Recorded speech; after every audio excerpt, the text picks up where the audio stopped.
So you want to move to Africa, but you don't really know which country to pick. You hear a lot of people going to South Africa, you hear a lot of people going to Ghana, but you don't really know if it's going to be a great fit for you. So in this video, I'm going to give you some criteria to think about when you are selecting your ideal African country. And these are in no particular order, okay? So some might be more relevant to you than the others. So pick the ones that are really important to you, okay?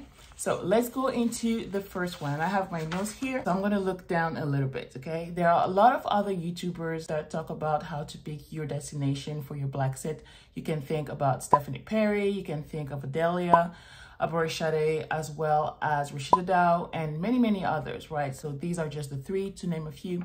But because this channel is more focused on the continent of Africa, I wanted to help you out if you are thinking of the continent, if you're thinking of moving to Africa, but out of the 54 countries, you don't really know which one to select because there's a lot of choices, okay? It's not just Mexico, Portugal, or Costa Rica. It's more about, okay, out of all these 54, which one is the best fit for me? So hopefully this is going to help you out in your decision making. So let's go into the first criteria. What is the first thing to think about when you are deciding on your ideal African destination?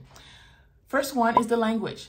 Are you looking for an English-speaking country, a French-speaking country, Spanish-speaking country, Portuguese-speaking country, Arabic-speaking country in the continent? Which is your preference? So I did a real quick Google search, and there are actually 29 French-speaking countries in Africa versus, I think it's 24. Let me double check real quick. 24 English-speaking countries in the continent of Africa. So you have a lot of choices. If you don't mind speaking a different language or learning a different language, or maybe you already know a different language other than English, then the choices is going to be even easier for you. Like I've said previously, for us, even if we are English-speaking, we also speak French, so we want our kids to be able to learn French as well in an easier way. That's why we are focusing on French-speaking countries, so Cameroon and Cote d'Ivoire. Even though in Cameroon, they also speak English, okay? But the majority of Cameroonians speak French. So now that we spoke about language, the second thing to consider is political stability, okay? And for this one, you have to do a little bit of research as well. And looking at election date, like national election, if there's been some recent elections or upcoming elections, and you can decide on, okay, when does my move fit into that? Because you just never know. I mean, let's just be realistic. In sight of everything that's been going on this year on the continent with the different coup and change in government, you just have to be aware of these things, that these are possible. Not to say that it's going to happen, but just to tell you that you have to be ready. And this is not just about African countries and political stability. You have to be ready anywhere you go. Even here in the US, if something happens, you have to be ready. That's why you have to have your passport. And many of you I know are looking at having a second citizenship just in case something happens here in the US. Okay, so not to be alarmist or anything like that, but it's just to protect yourself because you just never know, okay? So that applies anywhere in the world, including where you are right now, all right? So political stability was number 2. Number 3 is development in general, and specifically economic development. So with that comes internet speed, okay? If you are working from home, if you're running your business online, you absolutely need fast internet. You don't want to have to upload a YouTube video and it takes you like 2 hours to upload a video. That just defeats the point, okay? It's gonna be very frustrating for you, for your clients, and all of that. So you wanna be able to have fast speed internet. Water, is there running water available 24/7? If that's a deal breaker for you, then it's a deal breaker for you, okay? Power, is there shed loading happening? Is it planned? Is it organized? That could be not a deal breaker for you. And a lot of countries have that system, like South Africa, where you know in advance when they're going to cut your power and when you're going to get it back, okay? But also in some countries, you might not know in advance when it's happening. So it might happen like that, just in the middle of a meeting, or it might happen just because there's a storm. It might happen just because, okay? So you have to be aware of that, and if this is a deal breaker or not. So doing your research as well for that. Just a simple Google search can help you with that. Next thing in terms of development is infrastructure. So housing, roads, all things like that, the schools available. All these things that you might sometimes take for granted, but they are really going to make your life easier or not. So something as simple as road condition, that can actually make your life easier or just a nightmare. Okay, so that's something to take into consideration as well. All right, number 4 is path to residency and citizenship. If this is important for you, then this is something that you have to get information on. How easy and how fast can you get residency so that you don't have to get out of the country every 3 months or maybe every month, depending on the country, so that you can still honor your visa? What are the requirements and how easy it is to obtain residency? If citizenship is something that you're also trying to get, then do your research. Find out from the embassy here in the US or in Canada, wherever you are. Find out from their embassy what the requirements are. That way you're not surprised. That way you know what to do and how to prepare yourself in advance. What are the documents you need to get, like background checks and things like that, that I'm sure they will require for you in order to get that citizenship. All right. Next thing might sound shallow, but very, very important is the weather. Are you okay with the cold? Are you okay with the heat? What kind of seasons do they have? Do they have a long rainy season like it is the case in Cote d'Ivoire? Do they have a very cold season as well like it is in South Africa? Or do they have also very hot summer like it is in Marrakesh, Morocco, for example? Know the different seasons, the different type of weather, and know if you're okay with that. Because if you're living in the US, let's say you live in the north of the US, like you live in Chicago and you're trying to move away from the harsh winters, but then you move to South Africa and then you're like, well, the cold is pretty cold over there, okay? The winters are pretty cold and you didn't expect that. You have to do your research in advance, okay? You have to know these things in order to better prepare yourself for your move, okay? So weather was number 1, 2, 3, 4, 5. We have about 6 more to go. So is this helping you so far? Are you eliminating certain regions, certain countries so far just based on language, based on economic development? Okay, I hope this is helping you. Okay, let's keep going. Next one is proximity to the US in terms of flights. So proximity to the US, I mean, the whole continent is far, okay? But just in terms of flight, is there direct flights to your city? Like let's say Atlanta to Lagos, or let's say New York City to Casablanca. Are they direct flights if there's an emergency and you need to come back home? Or do you have to take like 3 flights to get back home? That might be a deal breaker for you, or it might not be, but it's something to take into consideration. Definitely, definitely. One thing that I just forgot to mention in terms of infrastructure is health.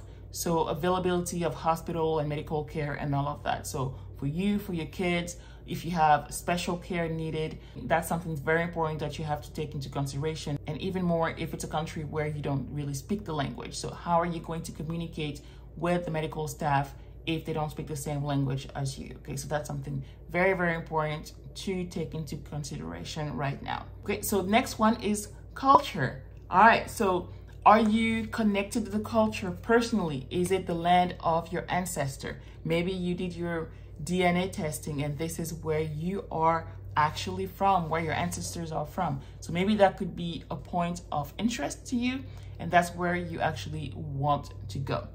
Talking about interest, maybe you just have a curiosity about a certain culture, about a certain country. Maybe you did an assignment when you were in high school and you learned all about Kenyan culture and you're like, you know what, I'm fascinated about Kenya, I want to go there. Maybe it's just pure interest, pure curiosity, and that's the country you're going to pick for your black sit. Maybe you have to look at the traditions and look at religion as well and understand how conservative or how liberal the society is, gender roles as well, and if that's a deal breaker for you. So definitely do your research on that and try to get the opinion of expats and people who are actually from there to get a real sense of how conservative things are. So I'm going to give you the example of Morocco since this is where I've lived. So Morocco is a Muslim nation, so very conservative, but at the same time, very open and tolerant to other religions. That means that you can be of other faith and live in Morocco, and you know, you don't have to hide your faith or anything like that. So we have churches, we have mosques, we have temples, we have all different types of places of worship in Morocco. But at the same time, it is forbidden for you to try to convert somebody to your faith, okay? It is also forbidden for Muslim Moroccans to come into churches unless there's like a special event, you know, like a Christmas event, a choir type thing where the whole city can come and, you know, come to the church because there's a concert. So know these things, and maybe Google is not going to tell you those things, but by contacting somebody who's from there or somebody who lives there, that might be of big help to you. Of course, they're mowing the lawn right now. Oh boy. Talking about people who live there, do you have family there? Do you have friends there? That might be the path of least resistance because you already have contacts there. So it's going to help you with an easier transition because you already know people there. So I've said it before, we have family in Cameroon, we have friends in Cameroon, we have friends in Cote d'Ivoire as well. So that's going to help us with our transition. But even if you don't have any family or friends at your destination of choice, you can rely on expat communities. And an easy way to find expat communities is by going to Facebook. So finding Facebook groups with names like Americans in Kenya, Americans in Ghana, Black Americans in Ghana, Blacks in Ghana, Brits in Ghana, you know, specific groups like that where you can actually start making friends and connections. That way your transition is a lot easier for you. A very important one, this next criteria, is the cost of living. I've done a few videos on cost of living in Cameroon as well as Cote d'Ivoire. I'm going to link one right up here that you can watch after this video. But this can be a deal breaker for you because a lot of people are leaving the US because they want to have a more affordable cost of living. It might not be your top reason, but it might be up there in the top 3, okay? So that's why Mexico is such a great choice because the cost of living is a lot lower than the cost of living in the US. So you have to consider cost of living and you have to put together your budget. I also have a free resource in the description where I show you our own budget and how you can set up your budget and the different type of items to include in your budget, from electricity to clothing, to gas, to all different things that you might not think about, but that are still important to include in your budget. Okay, so you can check out that resource in the description of this video. But when it comes to cost of living, there are different choices that you'll have to make as well. Are you going to say, let's say, go to Ghana and still want to eat and consume American goods? Well, in that case, these are really expensive because they are imported to Ghana, right? So your budget might be bigger when it comes to food than your budget here in the US because you're paying double, sometimes 3 times more than the cost of that same, let's say, bag of chip that you would here in the US, okay? So if you are going to eat local food, if you're going to consume local drinks and all of that, then of course your budget is going to be lower. But if you choose to have the same lifestyle as the one that you have here, well, that's a premium price point when you live on the continent, okay? So you have to be aware of these things. The point is not to move so that you have the same lifestyle. Well, in my opinion, the point is that you're moving to a different culture so you can embrace that culture, knowing that, sure, you're not necessarily from there, but you can still embrace a lot of the things from that local culture. So that includes the food and even the neighborhoods where you choose to live.